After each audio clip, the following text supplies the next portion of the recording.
बार revise करा दे रहा हूँ, ठीक है। स्टार्ट।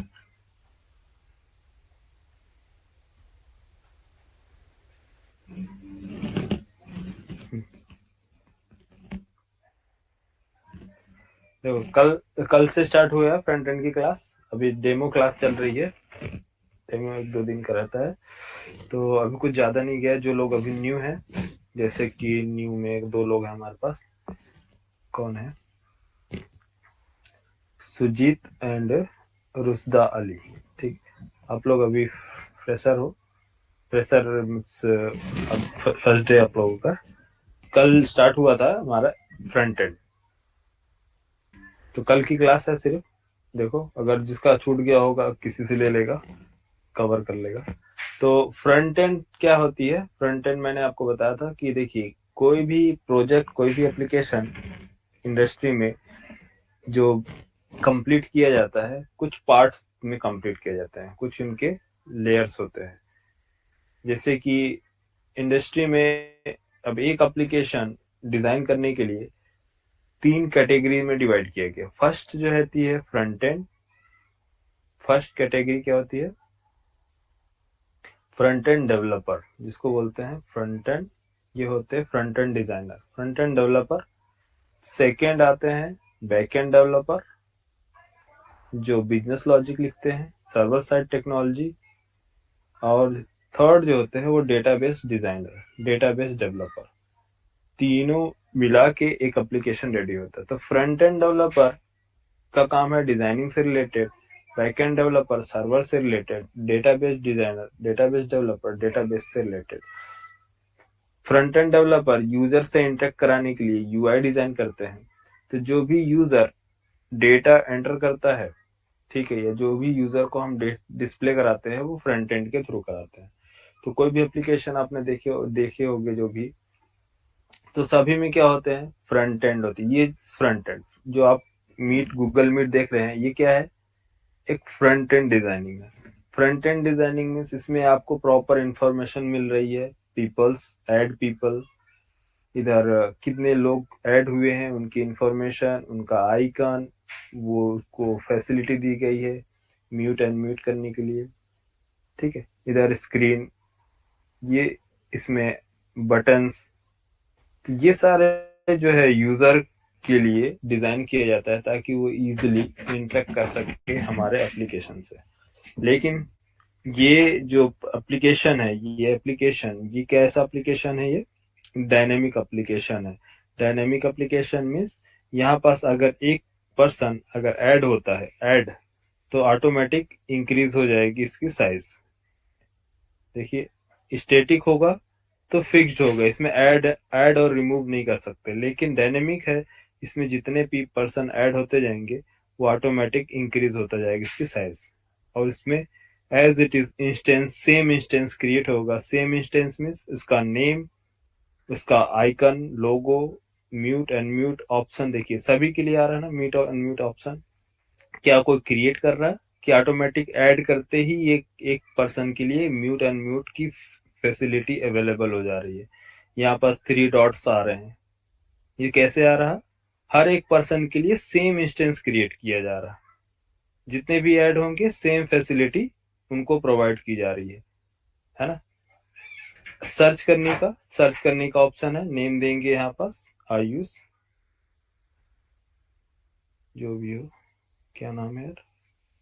आयुष। देखिए, सर्च सर्च फैसिलिटी। तो ये एप्लीकेशन क्या है? डायनेमिक एप्लीकेशन है। तो डायनेमिक एप्लीकेशन, इसको हमने क्या, इसको डिजाइनिंग, ये कैसे कौन डिजाइन करता है इस फ्रंट एंड को, इस पार्ट को?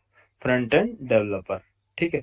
लेकिन ये जो डेटा बेस में डेटा स्टोर किए जा रहे हैं, किसके इंटरेक्ट करने के लिए, वो सर्वर के थ्रू डेटा ऐड किए जाते हैं। सर्वर उन्हें रेस्पॉन्स करता है। तो सर्वर, यूजर इंटरेक्ट करता है किससे? फ्रंट एंड साइड से। फ्रंट एंड रिक्वेस्ट भेजता है सर्वर को, सर्वर सेंड करता है डिटेल्स डेटाबेस में। तो 3 पार्ट्स होते हैं किसी भी एप्लीकेशन को डिजाइन करने के लिए। हमारे पास कितने? 3 कैटेगरीज है, 3 टायर्स होते हैं। ठीक है, front end, back and and database. तो अभी इनको मिला के जो जो डेवलपर होते हैं, कुछ डेवलपर फ्रंट एंड डिजाइनिंग के लिए होते हैं, ओनली फ्रंट एंड डिजाइनिंग करते हैं। कुछ developer only back end developer होते हैं, सिर्फ बैक एंड का ही काम देखते हैं। कुछ डेवलपर क्या होते हैं, डेटाबेस डिजाइनर होते हैं, सिर्फ डेटाबेस पे ही काम करते हैं। लेकिन इंडस्ट्री में आजकल सबसे ज्यादा डिमांड में पॉपुलर हो चुके हैं, क्योंकि पहले डेवलपर काफी कम मिलते थे, तो सिर्फ फ्रंट एंड डिजाइनर या सिर्फ बैक एंड डेवलपर सिर्फ मिलते थे, डेटाबेस डिजाइनर। लेकिन अब जो है इंडस्ट्री में फुल स्टैक डेवलपर की काफी डिमांड हो गई।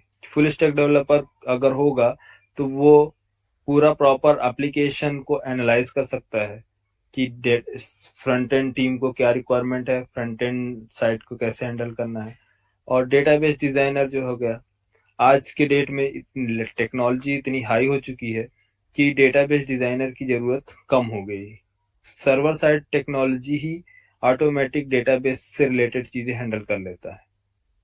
क्या टेबल्स डिजाइन करना है, कितने टेबल्स, कौन सा टेबल किसके साथ ज्वाइन होगा, कौन से टेबल में डेटा स्टोर कराना है, कौन से टेबल से डेटा फेच करना है, तो सारा कोड हम सर्वर साइड पे ही लिख लेते हैं। तो टेक्नोलॉजी जो है ऑटोमेटिक डिजाइन कर दे रही है क्या, आपका डेटाबेस डेटाबेस डिजाइन, जो भी डेटाबेस में स्टोर कराना है। बट फिर भी डेटाबेस एडमिनिस्ट्रेटर की रिक्वायरमेंट रहती है, क्योंकि डेटा के मामले में जाएंगे तो बहुत कंपनी में काफी लार्ज स्केल पे डेटा पे काम होता है ना। लेकिन जो सर्वर साइड टेक्नोलॉजी है वो डेटाबेस डिजाइनर का काम को रिड्यूस कर दिया है।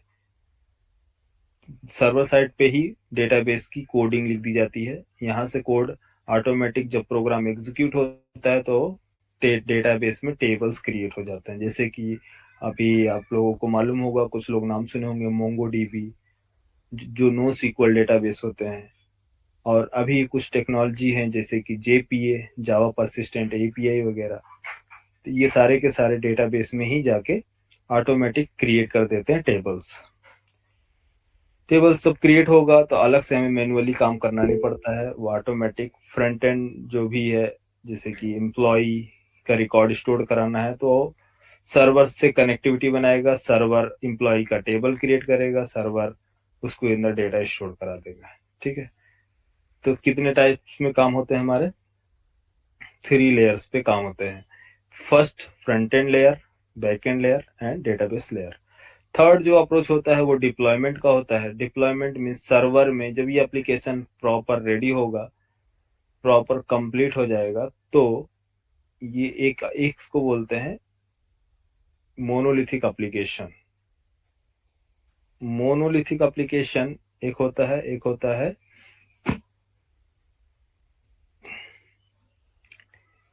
Module wise, means micro service architecture wise. Micro service architecture का काम क्या है कि मॉड्यूल वाइज, अच्छा चलो इसको छोड़ो, सिंपल इसमें क्या होती है, मेंटेनेंस के लिए लेयर पे नहीं, सिंगल एक एक लेयर्स अलग अलग होते हैं। मतलब एक लेयर जो आप देख रहे हैं वो एक एप्लीकेशन ही होता है, जिसको डिस्ट्रीब्यूटेड एप्लीकेशन बोलते हैं। तो डिस्ट्रीब्यूटेड एप्लीकेशन अभी अगर आपको क्लियर नहीं हो रहा हो तो मैं आपको बता देता हूँ, बट अभी जरूरी नहीं है, ठीक है। बस इतना इतना समझो 3 टायर एप्लीकेशन क्या होते हैं। फिर आगे आपको बताएंगे जब एंगुलर एंगुलर रिएक्ट पढ़ेंगे ना, तो उस टाइम पे आपको कंप्लीट आर्किटेक्चर बता देंगे, ठीक है। देखो, हम्म, हम लोग यहाँ पास क्या देखे थे, ब्राउजर। ब्राउजर क्या है, ब्राउजर एक इंजन है जो क्या काम करता है, जो भी हम उसको डेटा देते हैं उसके बेस पे वो डिजाइनिंग, वो स्टाइलिंग आपको प्रोवाइड करता है। तो ब्राउजर, ब्राउजर क्या है, देखो इधर कहाँ चला गया, हाँ, ब्राउजर पे अगर मैं टेक्स्ट देता हूँ, टेक्स्ट, जैसे कि टेक्स्ट क्या, आपका नेम, क्या नेम है, जैसे फैजान, ठीक है। फैजान एक क्या है, टेक्स्ट है। अगर इस टेक्स्ट को मैं ब्राउजर को डिलीवर करूं, ब्राउजर को सेंड करूं कि हे ब्राउजर इसका इस टेक्स्ट को एग्जीक्यूट करो, तो ब्राउजर इस टेक्स्ट को क्या समझेगा, क्या कैसे एग्जीक्यूट करेगा, इसको क्या एनालाइज करेगा। तो ब्राउजर किसी भी टेक्स्ट को वो रीड कर सकता है और उसको अंडरस्टैंड कर सकता है। कैसे? क्योंकि ब्राउजर जो है, जो इंजन फॉलो करता है, जो पैटर्न, वो पैटर्न कैरेक्टर बेस्ड होते हैं, मीन्स बाइट बेस्ड। देखो देखो जैसे हमारे पास एक ब्राउजर टेक्स्ट को कैसे अंडरस्टैंड करता है, HTML पार्स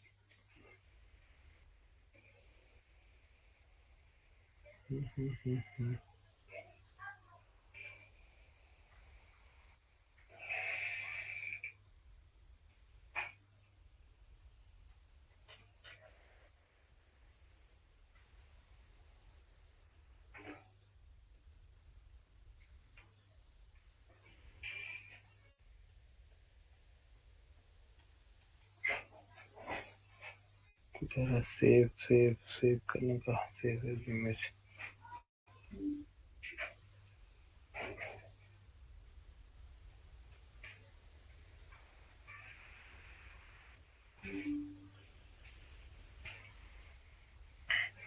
कौन सा है यार बैच आईडी आप लोगों का? अच्छा, फ्रंट एंड वाला है ना, front end angular 3v3 HTML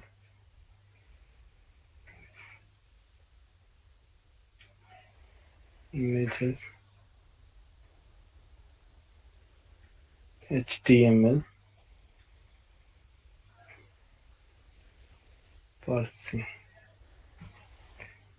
ठीक, एक HTML पार्सिंग ये ले लो, और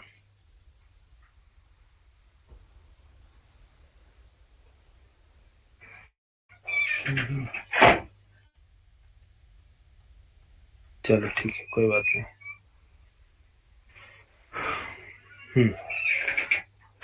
यहाँ देखिए HTML5 parsers. HTML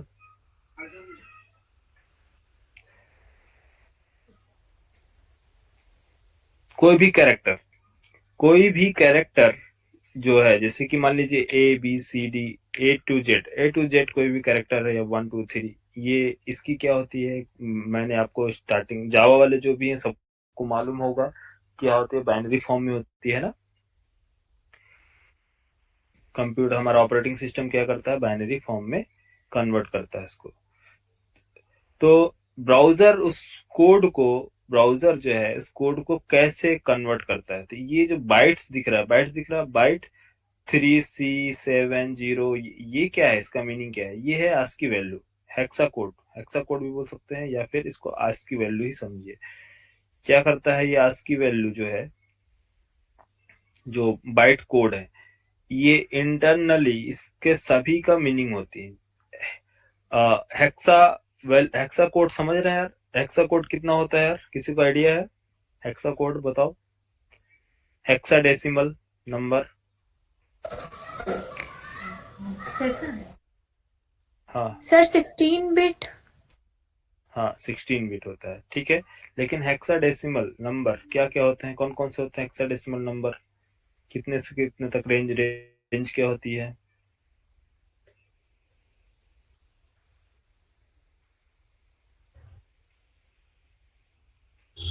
sir 0 to 9 और A to F।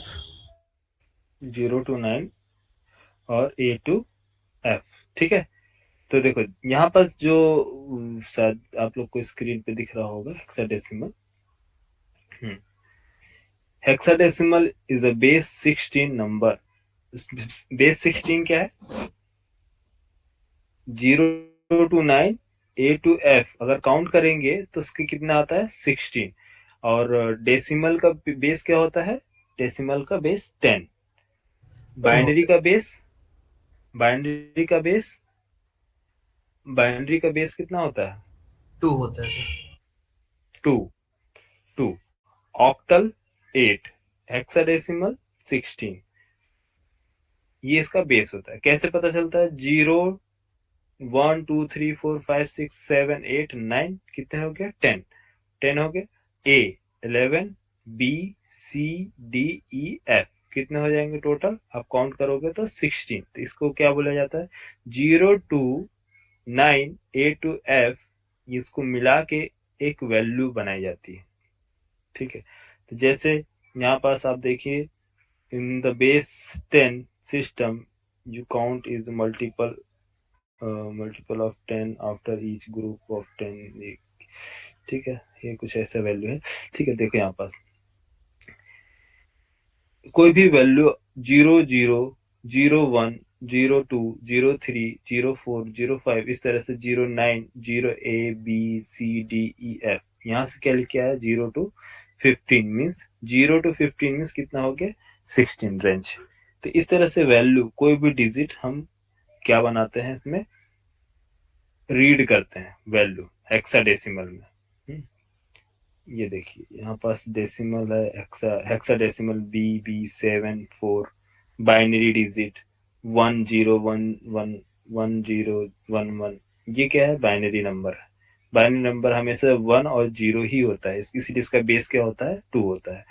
ठीक है, और जो डेसिमल है इसका बेस 10 होता है, क्योंकि ये 0 टू 9 होता है, और 0 टू 9 मीन्स 10 वैल्यू, इसलिए बेस 10। ठीक है, जिसको क्लियर होगा और ठीक है, जिसको नहीं क्लियर है कोई बात नहीं है, आप लोग देखिए मैं बता रहा हूं। तो हमारे पास जो डेसिमल यहाँ चला गया, यहाँ जो बाइट्स होते हैं वो किस में काउंट किए जाते हैं? ये 3C, सी 3 वैल्यू है, सी 7 0 3E 2 0 4 8 6 5 6 6C। एफ, एफ के बाहर कोई वैल्यू दिख रही है क्या? 0 टू 9 और ए टू एफ कोई वैल्यू नहीं होती है। तो हेक्सा कोड, हेक्सा डेसिमल में क्या बनाए जाते हैं? बाइट्स को काउंट किए जाते हैं। अब जैसे हमारे पास मैंने क्या बताया था, यहाँ पास मैंने नोट कराया, क्या किधर चला गया? फैजान। अब ये फैजान को ब्राउजर कैसे समझेगा? तो फर्स्ट एफ को समझता है, एफ की क्या इसकी वैल्यू है? ए की वैल्यू, आई की वैल्यू, जे ए एन, तो सभी की वैल्यू, एस की वैल्यू रीड करता है, उसका हेक्साडेसिमल नंबर निकालता है, काउंट करता है, फिर उसके बाद ब्राउजर इसको अंडरस्टैंड करता है। तो कैसे पार्सिंग की जाती है? ब्राउजर कैसे इसको समझेगा कि ये फैजान है, ये नॉर्मल टेक्स्ट है या फिर प्री डिफाइंड टेक्स्ट है? Pre defined means browser, pre defined और यूजर डिफाइंड में क्या डिफरेंस अभी बता रहे हैं। देखो क्या होता है प्री डिफाइंड और क्या होते हैं यूजर डिफाइंड। तो बाइट्स जो है, यहाँ देखिए बाइट्स एक्सा वैल्यू में कन्वर्ट होता है, हेक्साडेसिमल में कन्वर्ट किए जाएंगे सारे कैरेक्टर्स। तो कैरेक्टर्स फर्स्ट कन्वर्ट होते हैं किस में? बाइट में। बाइट से कन्वर्ट किया जाता है किस में? बाइट से कन्वर्ट होता है, ब्राउजर कन्वर्ट करता है। ठीक है, पहले कन्वर्ट करेगा सारे डिजिट को, जितने भी वर्ड्स हैं सबको बाइट में, देन इसके बाद कन्वर्ट करेगा कैरेक्टर फॉर्म में। ये कैरेक्टर्स है, कैरेक्टर्स में क्या, जैसे आपने एंटर किया angular bracket P, angular bracket close, open and close. ठीक है, जिसको बोलते हैं टैग्स, टैग्स बोलते हैं। हेलो वर्ल्ड, देन ये क्या है? एक कैरेक्टर, कैरेक्टर फॉर्म। तो फर्स्ट यहां से निकाला जाएगा, जब ब्राउजर पे आपका कोड रन होगा तो बाइट कोड, बाइट कोड से कैरेक्टर फॉर्म, कैरेक्टर से फिर टोकन्स जनरेट होते हैं। टोकन्स कैसे जनरेट होते हैं? डेलीमीटर के बेस पे। तो डेलीमीटर जो होते हैं प्री डिफाइंड, जैसे कि delimiter semi colon, angular bracket, parenthesis, curly braces, ये सारे डेलीमीटर्स होते हैं। स्पेस, तो डेलीमीटर के बेसिस पे टोकन्स बनाए जाते हैं। तो HTML के जो टोकन्स क्रिएट होते हैं वो किसके बेस पे होते हैं? टैग के बेस पे। तो फर्स्ट क्या है, यहाँ देखिए लिखे स्टार्ट टैग। स्टार्ट टैग क्या है? पी। तो एंगुलर ब्रैकेट जो आपको दिख रहा है यहाँ पास, ओपन पी एंड क्लोज। तो इस एंगुलर ब्रैकेट को क्या काउंट किया जाता है? 1 टैग। क्या बोलते हैं इसको, टैग, स्टार्टिंग टैग। तो टोकन्स कैसे क्रिएट हो रहे हैं, starting tag to ending tag. End कहाँ हो रहा है, ये पी, पी जो है एंड टैग है। तो टोकन्स बनेगा, फर्स्ट टोकन HELLOWORD, देन तो अलग अलग कैरेक्टर्स रीड किए जाएंगे। फिर ये टैग को यहाँ से यहाँ तक रीड किया जाएगा कि ओपन टैग से लेके क्लोज टैग तक। तो starting tag to ending tag. इसके बाद नोड्स बनाए जाते हैं। कौन कौन बनाता है, ब्राउजर ही बनाता है, जो HTML के कोड्स हमें एग्जीक्यूट कराते हैं। तो टोकन्स बनने के बाद अलग अलग टोकन्स बनेंगे, फिर इसके बाद नोड्स बनते हैं। नोड्स क्या बनेंगे कि फर्स्ट नोड क्या है, P, P, then second node, उसके अंदर वैल्यू हेलो वर्ल्ड। इसके बाद नोड्स, नोड्स होने के बाद डोम बनते हैं। डोम क्या होता है, डॉक्यूमेंट ऑब्जेक्ट मॉडल। जो ऑब्जेक्ट है, ऑब्जेक्ट क्या है, ये हेलो वर्ल्ड, हेलो वर्ल्ड एक क्या है, ऑब्जेक्ट। तो इस ऑब्जेक्ट को हम क्या करते हैं, यहाँ पास देखो, ये ऑब्जेक्ट जो है DOM, डोम, डॉक्यूमेंट ऑब्जेक्ट मॉडल, ये डोम को ब्राउजर एग्जीक्यूट करता है। डोम को किसको एग्जीक्यूट करता है, ब्राउजर। ब्राउजर इसको अंडरस्टैंड करता है। अब डोम को कैसे समझेगा, डॉक्यूमेंट ऑब्जेक्ट मॉडल, जो ये एक और मैं आपको इमेज दिखा रहा हूँ, वहां पर देखिए क्या है,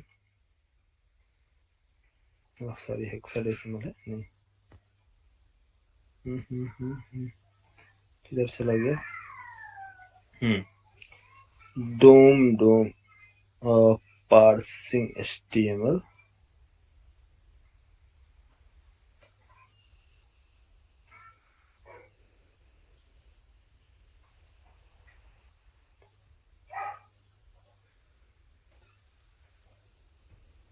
देखिए यहाँ पास लिखा है parse HTML, then HTML parsing means जो कोड आप लिखते हैं HTML के टेक्स्ट, उसको कन्वर्ट किया जाता है किस में, कैरेक्टर में। कैरेक्टर कन्वर्ट करता है आपका किस में, नो टोकन्स में। टोकन्स क्रिएट करता है नोड में।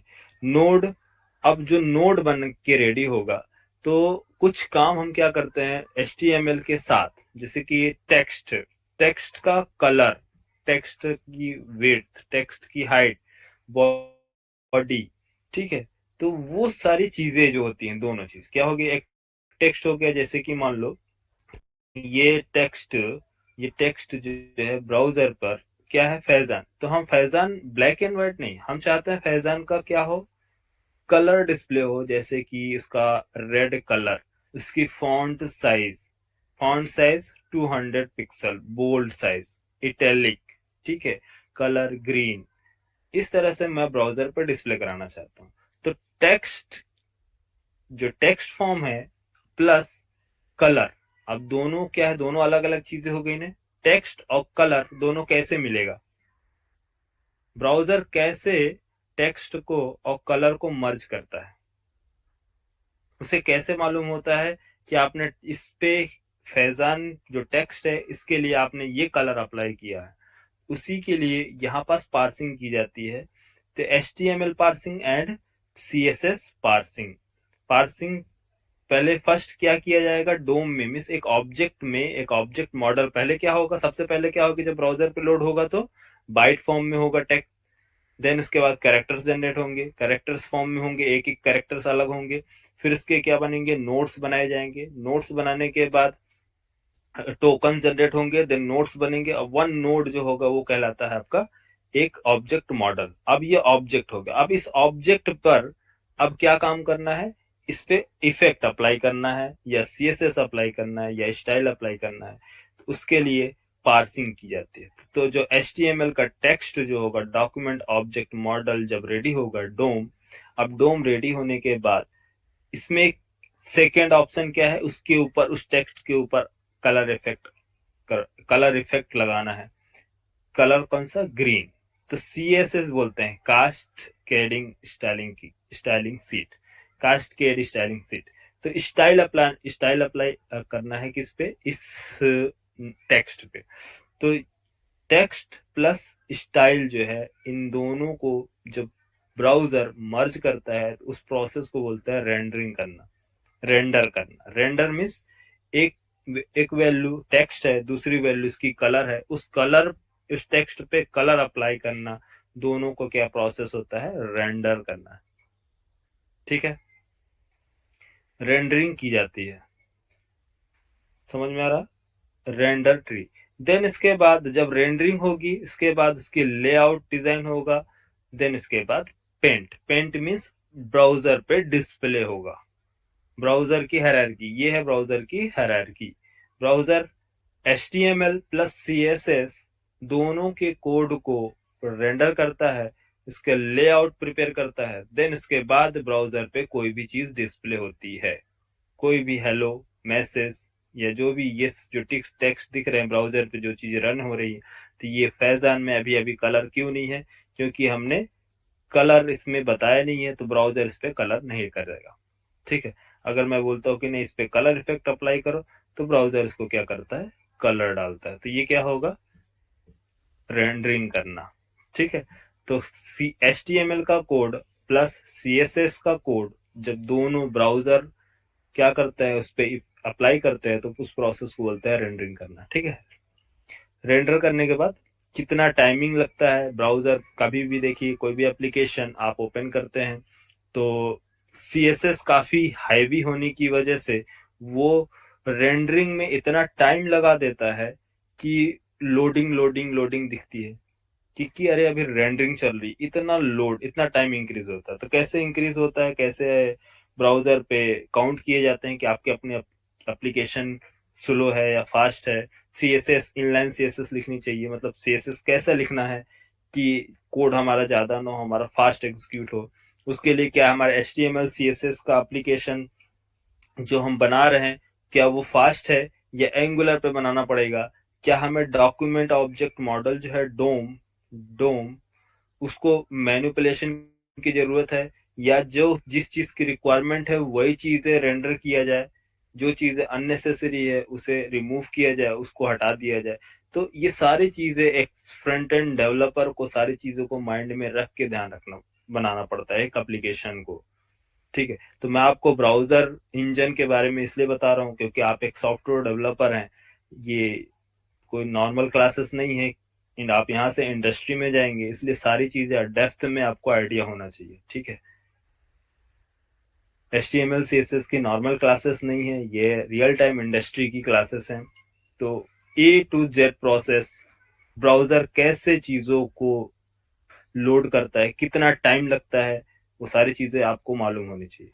ठीक है, HTML का कोड लिखने से सिर्फ डेवलपर नहीं बनेंगे। HTML काफी इजी है, लेकिन इंडस्ट्री के हिसाब से जो चीजें आप सोचते हैं, जो लड़के, कुछ लड़के हैं सोचते हैं कि HTML की क्लास है, CSS की क्लास है, जावास्क्रिप्ट की है, तो ये तो इजी होता है। नहीं, इजी कुछ भी नहीं है। आपको माइंड में ऐसा सेट किया गया है कि सारी चीजें इजी हैं, लेकिन जब आप इंडस्ट्री में जाएंगे, काम करेंगे, तो आपको एक प्रॉब्लम सॉर्ट आउट नहीं कर पाएंगे। आपको समझ में नहीं आएगा कि ब्राउजर इंजन से कैसे हमें चीजों को गेट करना है, कैसे चीजें फाइंड करनी है। ठीक है, तो जो यूट्यूब पे दिखाया जाता है, लोग यूट्यूब के भरोसे पे पूरा अपना करियर चूज कर लेते हैं कि हमें ये चीजें करनी चाहिए।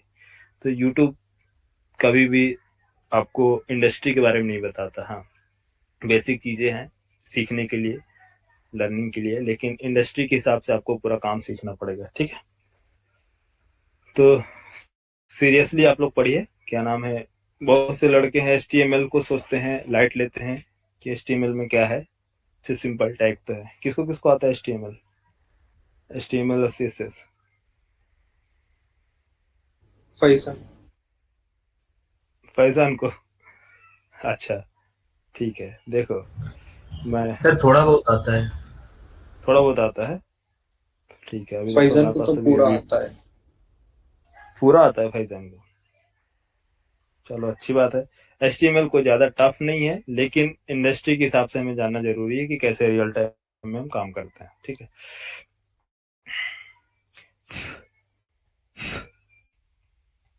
जैसे क्या नाम ले लो,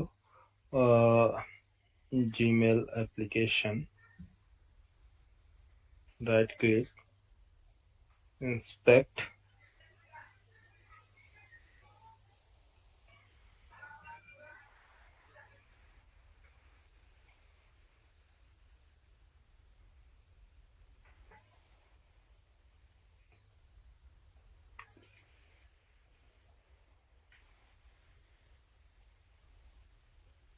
अभी हमारा एप्लीकेशन नहीं है ना, तो ये काफी क्या है हैवी, देखिए यहाँ पर दिख रहा सारी चीजें,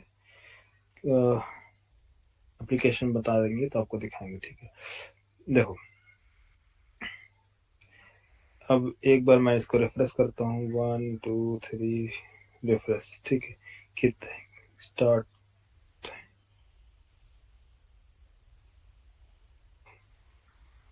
इसकी परफॉर्मेंस दिखा रहा है आपको कि सबसे पहले क्या हो रहा है। Application, sent item, started, draft, okay, inbox, mail, grow, ठीक है, स्टॉप।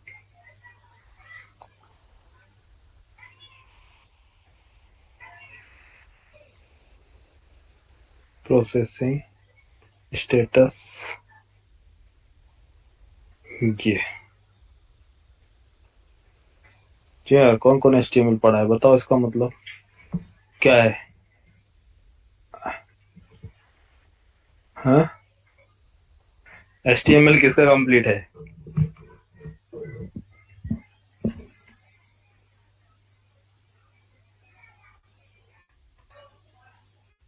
फैजान, फैजान, आयुष, बोलो यार। सर नहीं समझ में आया ये क्या था। ये क्या था, नहीं समझ में? अरे ये इस एप्लीकेशन, जीमेल के एप्लीकेशन परफॉर्मेंस, कितना टाइम लोडिंग टाइम है, कितना टाइम लिखा है, 32,868 मिली सेकेंड। येलो का मीन्स क्या है? Scripting. Scripting means loading, rendering, painting, system, total time. Loading में कितना टाइम लगा? 138 मिली सेकेंड। स्क्रिप्टिंग में 7,304 मिली सेकेंड। रेंडरिंग में CSS, जावास्क्रिप्ट की सारी चीजों को रेंडर करने में इतना टाइम लग रहा। अब बताइए, ये एप्लीकेशन और सेम प्रोसेस में मैंने इसको इससे कम में मैंने लोड कर दिया अब एंगुलर एप्लीकेशन बना के या रिएक्ट पे, तो बताइए कौन सा एप्लीकेशन बेस्ट होगा?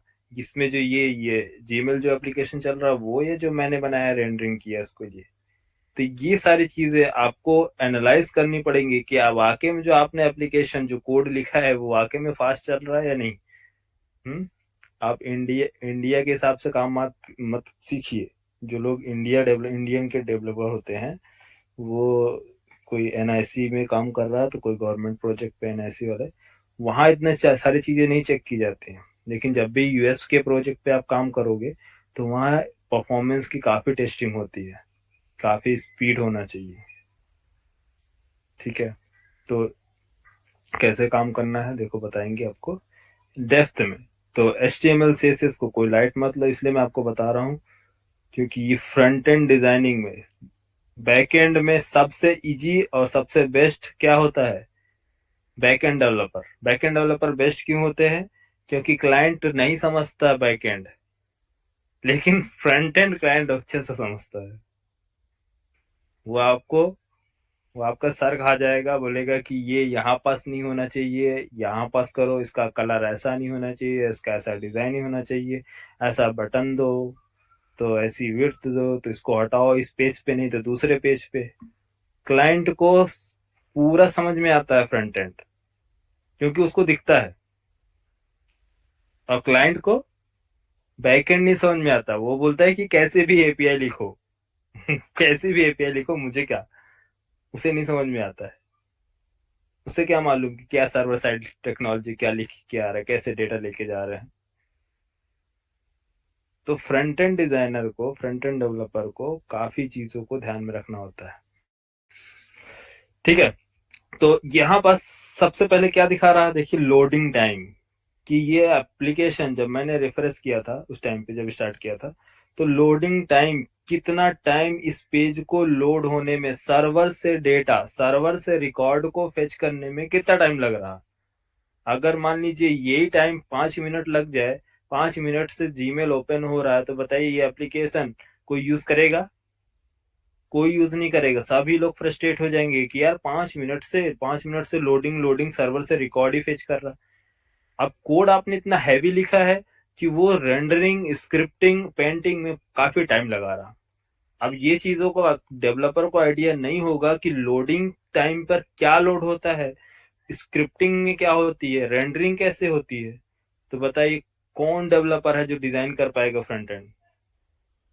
वो तो जो मन में आया वो HTML टैग लगाया और डिवीजन बनाया, सारा चीज टाइप करना स्टार्ट कर दिया, और उसे पता ही नहीं है कि वो एप्लीकेशन हैवी बना रहा या फिर लाइट वेट बना रहा। ठीक है, तो यहाँ पास मैं आपको सारी चीजें, ब्राउजर इंजन कैसे डील करते हैं, ब्राउजर इंजन कैसे समझते हैं, क्या होता है कंसोल, ये सारी चीजें आपको एक एक चीज बताऊंगा। अभी यहाँ पर देखिए मैं आपको क्या बता रहा था। हाँ, यहाँ तो जो डोम है, डॉक्यूमेंट ऑब्जेक्ट मॉडल, फर्स्ट सबसे पहला काम क्या हो रहा, बाइट से बाइट से कैरेक्टर फॉर्म में, कैरेक्टर फॉर्म से टोकन में, टोकन से नोड्स, नोड से डॉक्यूमेंट ऑब्जेक्ट मॉडल। DOM जो ये डोम देख रहे हैं ये काफी इंपॉर्टेंट है, क्योंकि जो डोम में अभी आप देख रहे हैं, ये अभी जो आप पढ़ेंगे वो स्टैटिक डोम होगा, लेकिन इन फ्यूचर जैसे जैसे आपकी क्लासेस आगे बढ़ती जाएंगी तो डायनेमिक डोम में क्रिएट कन्वर्ट होता है। अब स्टैटिक डोम क्या होती है, डायनेमिक डोम क्या होता है, तो अभी आगे की क्लास HTML CSS कंप्लीट होने के बाद डायनेमिक डोम कैसे बनाते हैं वो हम देखेंगे जावास्क्रिप्ट में। डायनेमिक डोम मीन्स जिस चीज की रिक्वायरमेंट है वही चीजें ब्राउजर पे डिस्प्ले होंगी, जो चीजें नहीं है वो चीजें नहीं होंगी, जिससे क्या होगा आपका अब ब्राउजर जो है काफी स्मूथली, काफी फास्ट वर्क करेगा। लेकिन अगर अननेसेसरी रिकॉर्ड्स अगर इसमें रखेंगे जिसकी जरूरत नहीं है, तो वो क्या होगा, आपके एप्लीकेशन की परफॉर्मेंस को स्लो करता है। ठीक है, तो डोम के बारे में हमको अच्छे से पहले इसको कवर करना है। डोम क्या है? डोम ही ये है जो रिएक्ट में आप पढ़ेंगे, रिएक्ट और एंगुलर की डोम मैनिपुलेशन, डोम डोम को कैसे मैनिपुलेट करना है, तो काफी इंपॉर्टेंट है डोम।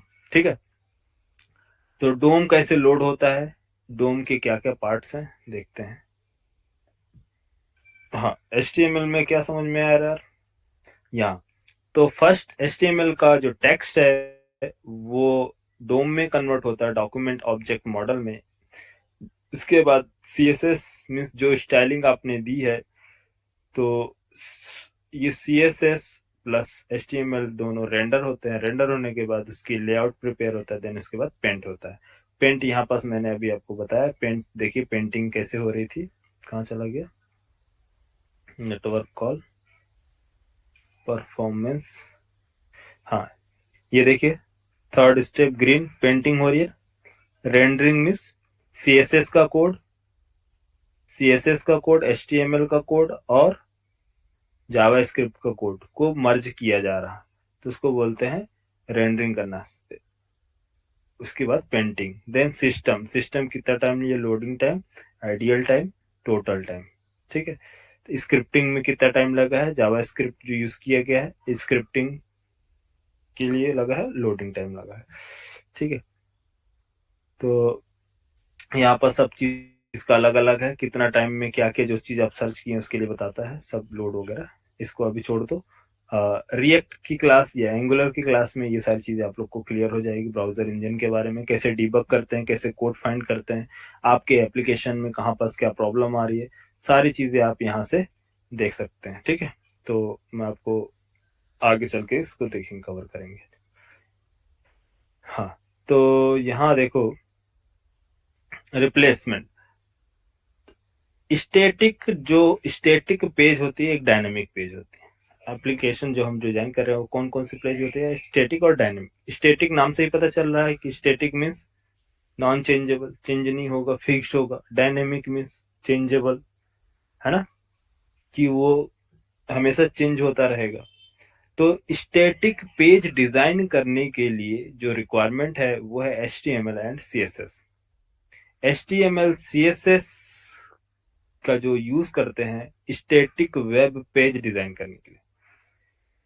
अगर डायनेमिक वेब पेज चाहिए, dynamic application, dynamic web page create करना है, तो उसमें हम क्या यूज करते हैं, जावा script.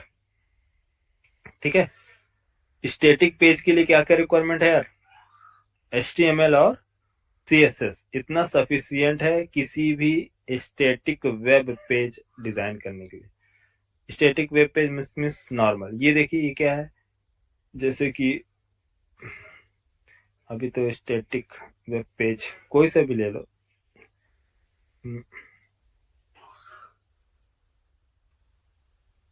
Static web page template.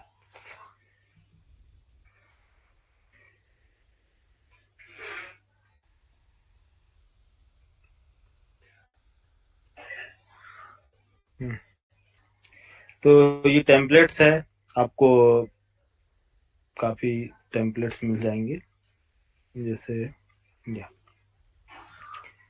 तो जो चीजें आपको डिस्प्ले हो रही हैं ये सारे क्या है, स्टैटिक। स्टैटिक पेज का करना काम क्या होता है, वो सिंपल इंफॉर्मेशन, कोई भी बिजनेस अपने आइडियाज को सिर्फ प्रेजेंट करना चाहता है, दिखाना चाहता है,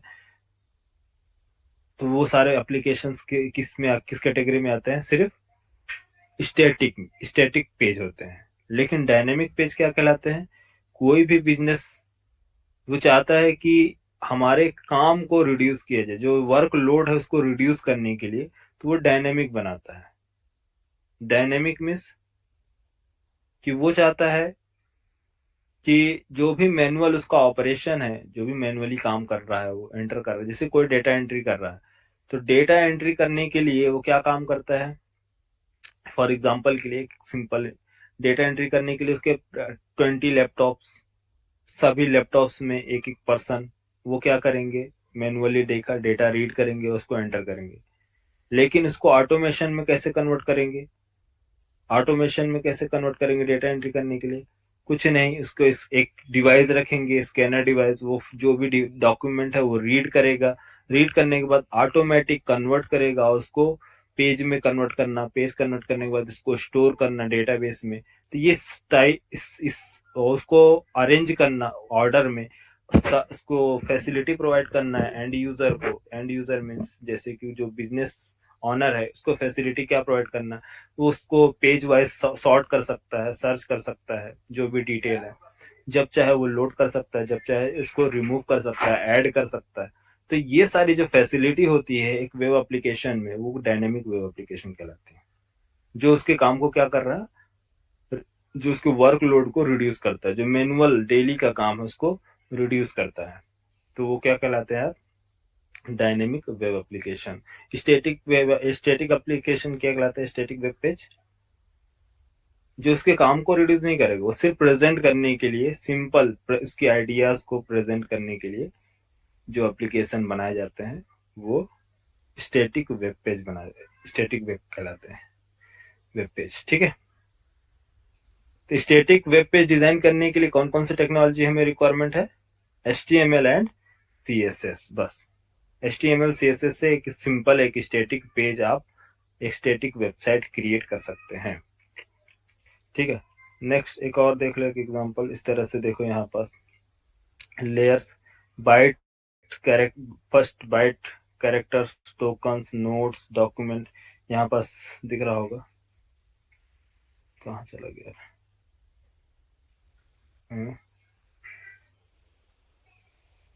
ओपन क्यों नहीं हो रहा,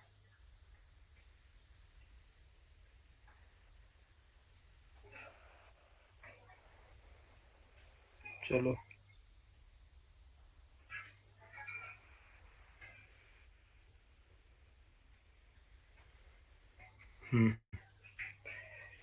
यहाँ देखिए, body, hello, span, word, body, token, इस तरह से कन्वर्ट कर रहा है। ठीक है, यहाँ तक क्लियर हुआ यार। HTML पार्सिंग क्या होती है, रेंडरिंग क्या होती है, ब्राउजर कैसे डेटा को लोड करता है, एक एक कैरेक्टर्स को रीड कैसे करता है, टोकन्स कैसे बनाता है इंटरनली। हाँ, हेलो हेलो फैजान, हेलो, अरे आवाज नहीं आ रही क्या? कहाँ चले गए तुम लोग? हेलो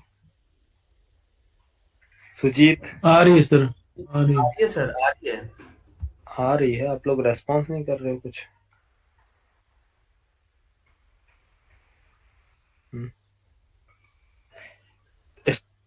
बेसिक आइडिया अभी इंट्रोडक्शन चल रहा है, फिर उसके बाद स्टार्ट करेंगे। आज क्लास समझ में आया? 8 बज के यार टाइम हो गया है, इसलिए पूछ रहा हूँ। 8 बज रहा, कितना 9 बजने वाला है, 9 बज गया, ठीक है। हम्म, ठीक है। तो एक देखो, एक एग्जांपल बताता हूँ स्टार्टिंग से। हम्म, तो HTML हम क्यों पढ़ रहे हैं, और CSS सिंपल HTML,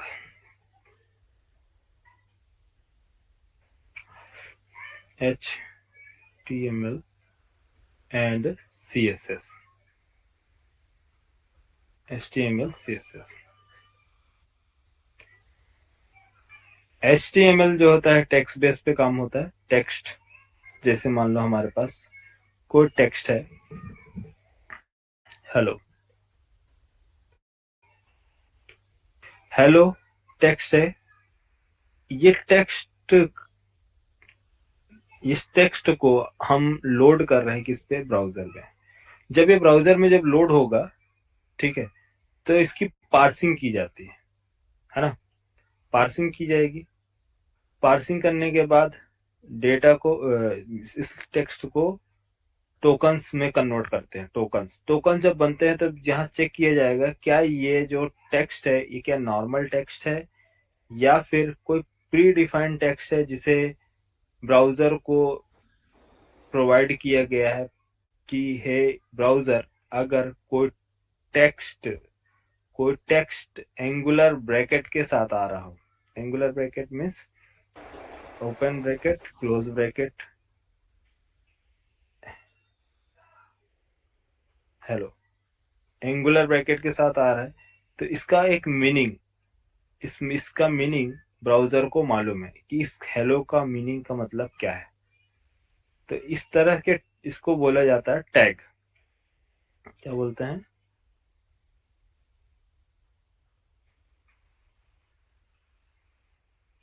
हेलो, इस टैग को क्या बोलते हैं?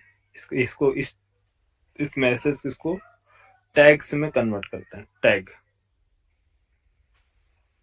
Angular bracket open and close, open and close, इसको क्या बोला जाता है? Open tag and close tag. Tags अगर क्रिएट हुआ है, टैग्स क्रिएट हुआ, तो इसका नोड्स बनते हैं, ठीक है। यहाँ पास क्या दिखा रहा था, यहाँ पास नोड्स ना, नोड्स देखिए, body hello, span, word, body, hello. तो इसको क्या है, नोड्स में अरेंज किए जाते हैं, मतलब सभी चीजों को अलग अलग। तो यहाँ पर देखिए कैरेक्टर्स क्या कैसे बना, बाइट, बाइट्स में सारे कैरेक्टर्स को रीड किया ब्राउजर ने, फिर इसके बाद कैरेक्टर्स बनाया, कैरेक्टर्स इसको कन्वर्ट किए कैरेक्टर फॉर्म में। कैरेक्टर फॉर्म में पता चला कि first angular bracket open, body, angular bracket close, then hello, फिर इसके बाद स्पैन एंगुलर ब्रैकेट के अंदर, then word, then span, span close, body close. क्या बोलते हैं इसको? Tokenizer. Tokenizer means token, tokens create करना। टोकन्स कैसे क्रिएट होंगे?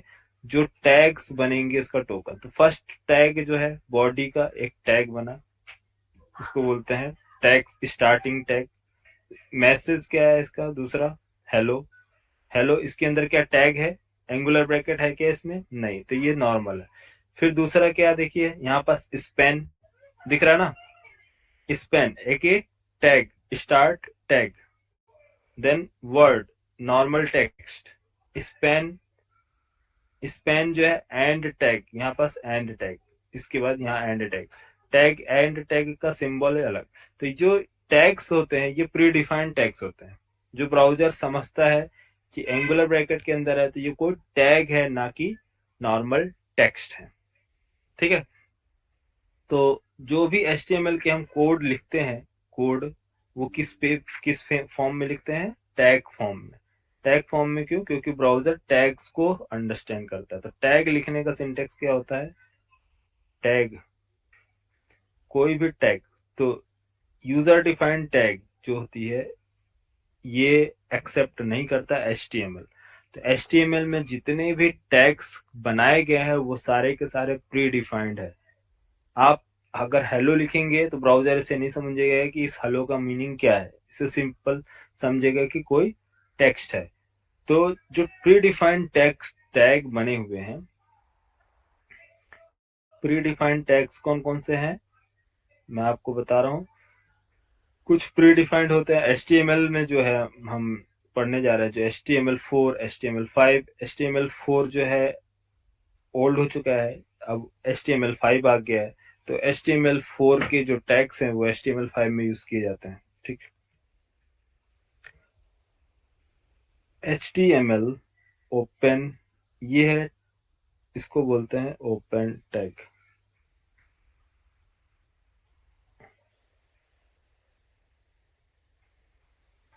HTML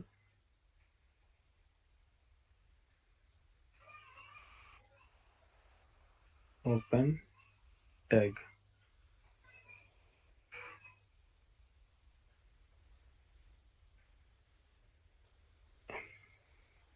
इसे बोलते हैं HTML क्लोज टैग।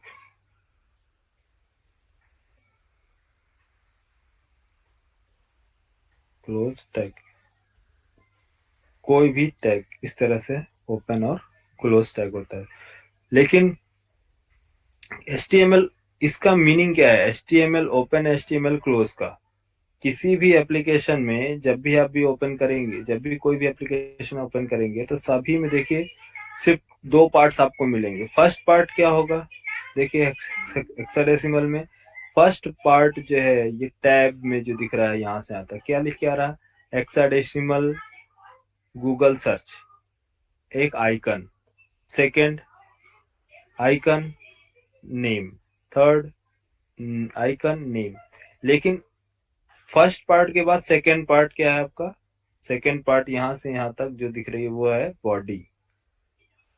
बॉडी, तो एक वेब पेज कंटेन करता है head section and body section. Head means top वाला हेड सेक्शन, दूसरा बॉडी सेक्शन। ये भी एक पेज है, एक पेज HTML पेज जिसको बोलते हैं वेब पेज, इसमें दो पार्ट्स होते हैं, first body, second head section. Head section में क्या है, हेड सेक्शन के अंदर तो दो कैटेगरी, दो क्या किए गए हैं, टू पार्ट्स, दो पार्ट्स किए गए हैं किसके, HTML पेज के। तो जब भी कोई HTML पेज आप क्रिएट करेंगे, देखिए जैसे कि मान लो ये आपका ये पेज है,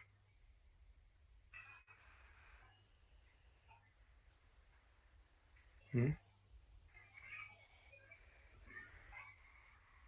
हम्म, कौन सा कलर, कैसा कैसा कैसा वाला कलर,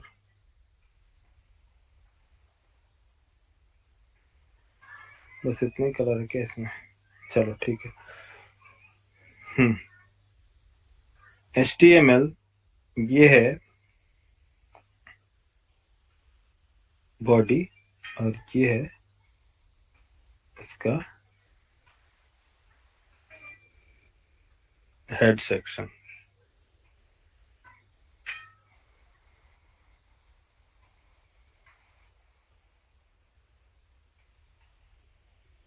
कैसा है यार, इसमें क्लोज, हाँ ठीक है।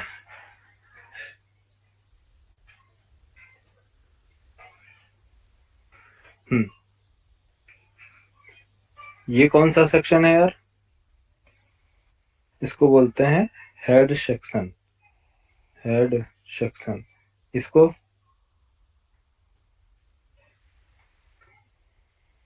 बॉडी। तो ये इन दोनों को मिला के क्या बोलते हैं? एक पेज, वेब पेज। एक वेब पेज, एक वेब पेज डॉक्यूमेंट डिजाइन करने के लिए हमारे पास क्या होना चाहिए? HTML।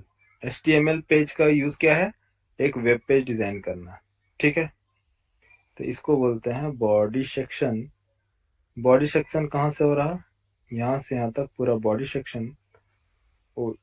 यहाँ से ओपन, इधर से क्लोज। तो इसका सिंटेक्स देखो, HTML ओपन, दूसरा HTML क्लोज। HTML क्या कंटेंट करता है यार? HTML क्या कंटेंट करता है? दो सेक्शन ना, कौन कौन सा? Body and head section. First head, second.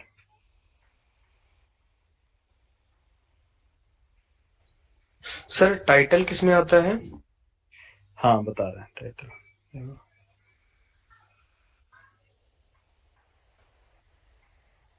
Head section and second option जो होता है बॉडी।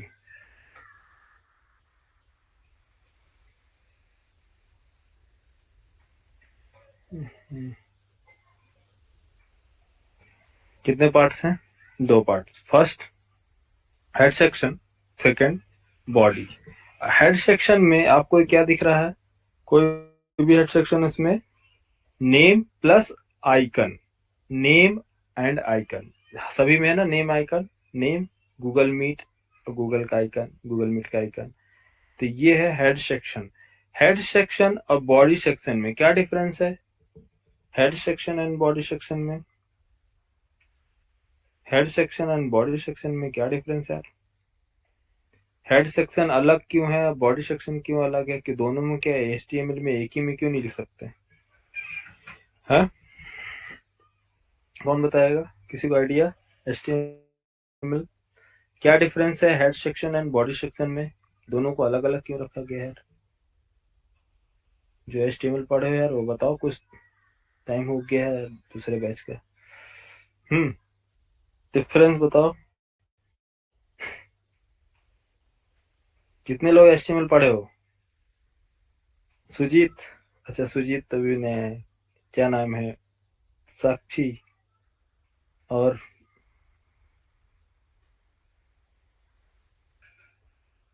कौन ज्वाइन हुआ है? नहीं का सर नंबर। बॉडी में कंटेंट को लिखते हैं और हेड में जो सर मेन कंटेंट होता है या हेडिंग वगैरह ऐसा। हाँ वो तो ठीक है, लेकिन हेड सेक्शन का यूज क्या है एक्चुअली? क्यों यूज करते हैं? हेड सेक्शन क्यों बना है? HTML तो पेज बनाने के लिए, ठीक ठीक है, डॉक्यूमेंट डिजाइन कर देगा, ठीक है। हेड क्या है? हेड बॉडी में, आपने बॉडी में कुछ भी H1 प्रिंट किया, बॉडी, ठीक। देखो हेड जो है, हेड जो है ये आपकी complete application, complete web application की इंफॉर्मेशन को लोड करता है। मीन्स ये स्टोर करता है। Head section memory, memory create करता है। हेड सेक्शन क्या बनाता है? मेमोरी। जो भी हेड में आप डेटा स्टोर करेंगे, इसकी मेमोरी जनरेट होती है, वो ब्राउजर में जाके स्टोर होगी। जब ये ब्राउजर पे लोड होगा तो इसको एक स्पेशल मेमोरी प्रोवाइड की जाती है हेड सेक्शन को। क्यों? इस बॉडी को अगर कुछ भी रिक्वायरमेंट है, अगर कोई स्क्रिप्ट है या फिर कोई ऐसी हमने लिंक ऐड कर दी है जो कि अवेलेबल नहीं हो, किसी थर्ड पार्टी रिसोर्स के पास है, तो वो कैसे सर्च करेगा, कैसे फाइंड करेगा? वो मेमोरी प्रोवाइड करता है हेड सेक्शन। क्या समझे यार? हेड सेक्शन के पास क्या होती है? एक स्पेशल मेमोरी एलोकेट करता है ब्राउजर, जिसमें सारी एप्लीकेशन की इम्पोर्टेंट क्या बोल सकते हैं, इंफॉर्मेशन को लोड करता है। तो इस वेब एप्लीकेशन की इंफॉर्मेशन कहाँ लोड होती है? मेमोरी में। मेमोरी किसका कौन सेक्शन में होता है? Head section. तो हेड सेक्शन के अंदर जो भी आप लिखेंगे वो कहाँ लोड होगी, कहाँ होगा वो? मेमोरी में। कैसे मेमोरी में? देखिए, जैसे मान लो टाइम टाइम ज़्यादा हो गया, ठीक है, कल बताएंगे आपको मेमोरी के बारे में। तो कैसे मेमोरी क्रिएट करती है, ब्राउजर में मेमोरी कैसे मिलती है, क्या बॉडी में मिलेगी, अगर बॉडी में लिखेंगे, या हेड में लिखेंगे तो हेड में मेमोरी कैसे मिलेगी, ये मैं आपको कल आपको बताऊंगा, ठीक है। आज के लिए इतना रहने देते हैं, टाइम हो गया है।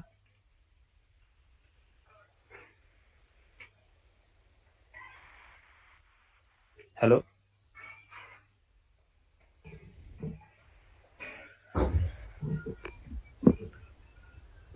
ठीक है, आज के लिए इतना रहने दो। सुजीत, क्लास समझ में आ रही है आज की? सर आ रहा है, थोड़ा थोड़ा आ रहा है, देख रहा हूँ। हाँ, अभी फर्स्ट स्टार्ट ही हुआ है, अभी कुछ ज्यादा नहीं बताया हूँ, ठीक ठीक है। Sir, okay sir. हाँ, अभी धीरे धीरे फर्स्ट डे है, स्टार्ट करोगे धीरे धीरे सारे समझ में आ जाएंगे। ठीक सर, चलो ओके, ठीक है, थैंक कल यू। हाँ ओके, सेम टाइम पे ज्वाइन करो 8 बजे से, ठीक है, ओके। मिलते हैं कल, ओके बाय।